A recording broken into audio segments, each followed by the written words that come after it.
සුබ දවසක් හැමෝටම. අද අපි කතා කරමුද ඇමරිකානු මෝටර් රථ ඉතිහාසයේ නිකම් වාහනයක් නෙවෙයි සැබෑ සලකුණක් වුණු ෆෝඩ් මස්ටැන් ගැන. අපිට ලැබිලා තියෙන තොරතුරු ටිකක් අපි ඒ ටික පාවිච්චි කරලා මේකේ කතාව ටිකක් ගැඹුරින් බලමු. අපි බලමු මේක කොහොමද කාලෙත් එක්ක වෙනස් වුනේ. ඒ කියන්නේ පරම්පරා කීපයක් තියෙනවනේ. ඒ වගේ වැදගත් දේවල්, අලුත්ම 7 වෙනි පරම්පරාව, අර ඩාර්ක් හෝස් වගේ සුපිරි මොඩල්, අය අර සම්පූර්ණයෙන්ම වෙනස් විද්‍යුත් මක් එක ඒ ඔක්කොම ගැන. මුලින්ම කියන්න ඕනේ මේක 1964 නේ ආවේ නේද? ඒ කාලේ හැටියට පෝනිකා කියන අදහස. ඒ කියන්නේ හැඩකාර පොඩි වේගවත් කාර් එකක්. ඇත්තම ඒක තමයි විශේෂත්වය. බලනකො දශක 6ක් තිස්සේ කොච්චර වෙනස්කම් වෙලාද? ඒත් අර මුල් අදහස අර කාර්කේ අනන්‍යතාවය. ඒක තියෙනවා. ඒක තියෙනවා. තාමත් මිනිස්සු ආසයි, ජනප්‍රියයි. ඕ දැන් තරපරා 7ක්ම ඇවිල්ලා අපේ තොරතුරු වල තියෙන විදිහට අර පළවෙනි පරම්පරාවේ ෆාස්ට් බෑක් එක තමයි පෝනිකා සීන් එක පටන් ගත්තේ. ඊට පස්සේ අර 80 ගණන් වල ආපු තුන්වෙනි පරම්පරාව ෆොක්ස් බඩි එක. ඒකත් හරි ජනප්‍රිය වුණා නේද? ඔව් ඒ කාලේ ටික කමාදු කාලයක් මෝටර රථ කර්මාන්තර. ඊට පස්සේ අර පස්වෙනි පරම්පරාව. ඒක අර පරණ මෝස්තරේ ආයෙ ගෙනාවා. රෙට්‍රෝ ලුක් එක. ඒකත් හිට් වුණා. දැන් තියෙන්නේ 7 වෙනි එක S650 කියන ප්ලැට්ෆෝම් එකේ. මේ අලුත් එකේ ලොකුම වෙනසක් තමයි ඇතුලේ තියෙන අර ඩිජිටල් කොක්පිට් එක. ලොකු ස්ක්‍රීන් දෙකක්. එකක් අංගල් 12.4යි අනිත් එක 13.2යි. අර Ford එකේ අලුත්ම Sync 4 සිස්ටම් එකත් එක්ක. එන්ජින් ගත්තොත් අර පොඩි 2.3L EcoBoost ටර්බෝ එක තියෙනවා. නැත්නම් ඉතින් අර ලොකු 5.0L Toyota V8 එක. ඒ කියන්නේ අශෝබල 480 ඉදන් 500ත් වැඩි කියලානේ කියන්නේ. ඔව් ඒ V8 එක තමයි ඉතින් මස්ටැන් කිව්වම ගොඩාක් අය හොයන්නේ. ඒ වගේම මේ පාර අලුතෙන්ම ඩාර්ක් හෝස් කියලා එකක් ගෙනාවා. ඒක විශේෂයෙන් ට්‍රැක් එකටම හදපු එකක්. ට්‍රැක් එකටම කියන්නේ performance උපරිමයි. ඔව් ඒ කියන්නේ 5.0L V8 එකම තමයි. හැබැයි තව ටිකක් බලය වැඩි කරලා අශෝබල 500ටත් වඩා වැඩි කියලායි මූලාශ්‍රවල තියෙන්නේ. වේගය ගත්තොත් තත්පර 4ක් වගේ ඇතුළත බිඳුවේ ඉඳන් 100ට ගනවා. උපරිම වේගයේ පැයට කිලෝමීටර් 260ටත් වැඩි. ගියර් සිස්ටම් එකත් ට්‍රෙමික් මැනුවල් 6ක් හරි 10 වේග ඔටෝ හරි තෝරගන්න පුළුවන්. මැනුවල් එකක් තියෙන එකත් ලොකු දෙයක් නේද අද කාලේ? අනිවාර්යෙන්ම. ඒක තමයි අර පරණ මස්ටැන් ෆීලිං එක දෙන්නේ. ඉතින් ඩාර්ක් හෝස් එකෙන් ඒ සම්ප්‍රදාය උපරිමටම ගෙනත් තියෙනවා. හරි. එක පැත්තකින් උඹ V8 බලය ගැන කතා කරද්දී ෆෝඩ් සමාගම 2020 දී සම්පූර්ණ වෙනම වෙනස් වැඩක් කළා නේද?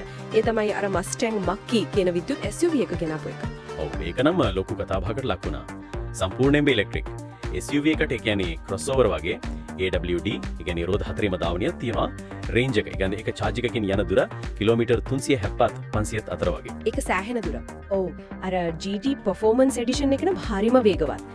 තත්පල 3.8යිලු 100ට යන්න. ඒ කියන්නේ පෙට්‍රල් D8 සුපර් කාර් වගේ තමයි.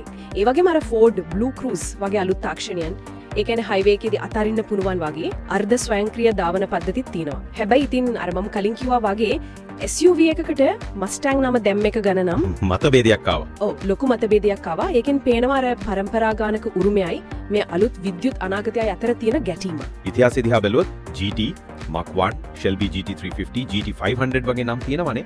ඒවත් ඉතින් මස්ටැන් නම උඩටම ගෙනාපු මොඩල්. අනිවාර්යයෙන්. ඒ වගේම අර ෆිල්ම්ස් වලිනුත් බුලට් එකේ ස්ටීව් මැක්වීන් පැදපු එක, Gone in 60 Seconds එකේ ඉලිනෝර්, ජොන් වික් එකේ තිබ්බ නේද? ඔව්.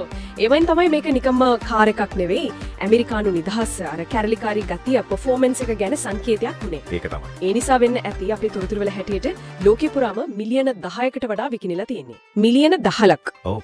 වාසි විදිහට ඉතින් අර V8 සද්දෙයි බලයයි මැනුවල් ගියර් ඔප්ෂන් එක අලුත් ටෙක්නොලොජි අර හැඩකාර පෙනුම කියන්න පුළුවන් අවාසිත් තියෙනවා ඉතින්. අර කූපේ එකේ පසි සීට් එක ඉඩ ගොඩක් අඩුයි.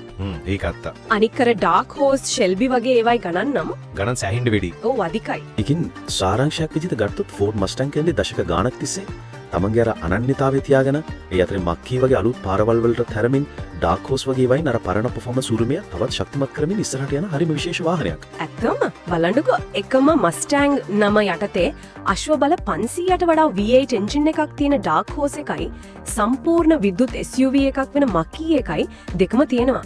ඒකෙන් මෝටර රථ ලෝකයේ අනාගතය ගැන අර සම්ප්‍රදායයි නවීනත්වයයි අතර බැලන්ස් එක ගැන ලොකු ප්‍රශ්නයක් මතු කරනව නේද? ඔව් ඒක තමයි. අවසාන වශයෙන් අපි මෙහෙම හිතමු මකී වගේ ඉලෙක්ට්‍රික් වාහන එනකොටත් ඩාර්ක් හෝස් වගේ ලොකු පෙට්‍රල් එන්ජින් තියෙන වාහනවලට තාමත් ලොකු ඉල්ලුමක් තියෙනවා. ඉතින් මේ දෙක අතරේ මස්ටැන් කියන අදහස ඒ සංකල්පය ඉස්සරහට කොයි පැත්තට යයිද? කොහොමද මේ පරණ උරුමයයි අලුත් ලෝකයයි තුලනය කරගෙන යන්නේ? ඒක ගැන හිතන්න දෙයක් ඉතුරු කරනවා.